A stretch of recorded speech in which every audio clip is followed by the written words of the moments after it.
Hi, I'm Chef Alexis, corporate chef of Focus Global. As a chef, I know how important the right appliance can be in simplifying your cooking process and helping you achieve perfect results, just like with our Miele full-surface induction hob. Today, I'll show you how to cook butternut squash and spinach risotto with grilled lobster using Miele's full-surface induction hob. This recipe has several steps, but we can do it simultaneously because this hob has no predefined cooking zones. Let's start by preparing the rice for the risotto. We'll turn on the hob and place a pot to heat the vegetable stock. We'll quickly bring this to a boil using the twin boost function. With a simple touch of the controls, you can increase the power output of the hob to equal that of 2 combined cooking zones. This results in shorter heat-up times. In another pan, we'll heat some olive oil over medium-high heat.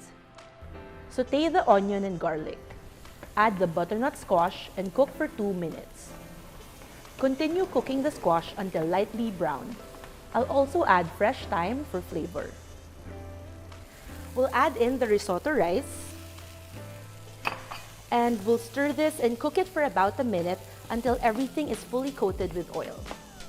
Now we'll deglaze the pan with some white wine.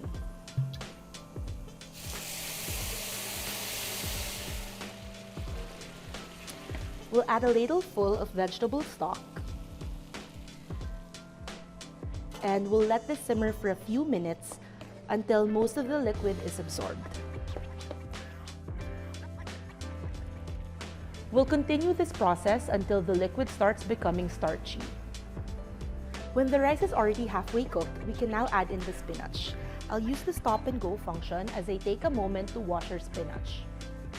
I can leave the rice for a few seconds without overcooking it since the stop and go function sets all power levels to 1 until I switch it back on.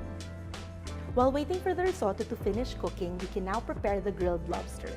I'll set this aside and we'll use the keep warm function to keep the risotto at the perfect temperature. Let's preheat the grill pan using the auto heat up function so we can cook the lobster faster. It's simple things like this that make cooking a lot more efficient. I'll use a small saucepan to melt the butter.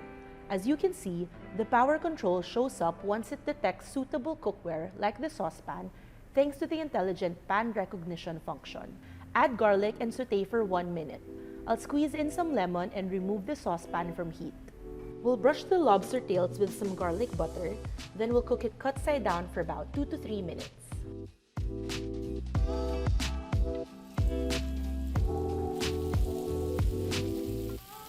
While waiting for the lobster, let's go ahead and make some garnish for our risotto. Here's how to make the squid ink tuile garnish.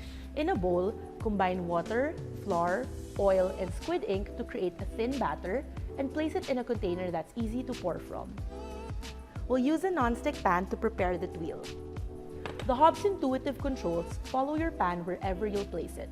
I find this very helpful in making sure I won't mix up the power controls of the different cooking zones, especially since this hob can accommodate up to 5 to 6 pans. Add a good amount of oil to cover the base of the pan, then pour in a small amount of batter. The mixture will fry and separate and begin to look like lace. We'll know when it's done when the sizzling sound subsides and the mixture looks dry and crispy.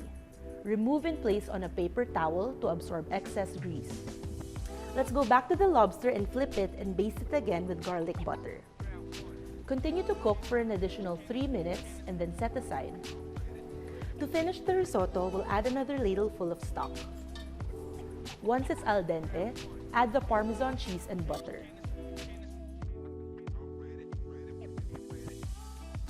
We're now ready to assemble. Place the risotto on a plate. Add the grilled lobster on top and drizzle with basil oil. To finish it off, place the tuile on the risotto. And that's it! Our butternut squash and spinach risotto with grilled lobster made using Miele's full-surface induction hob.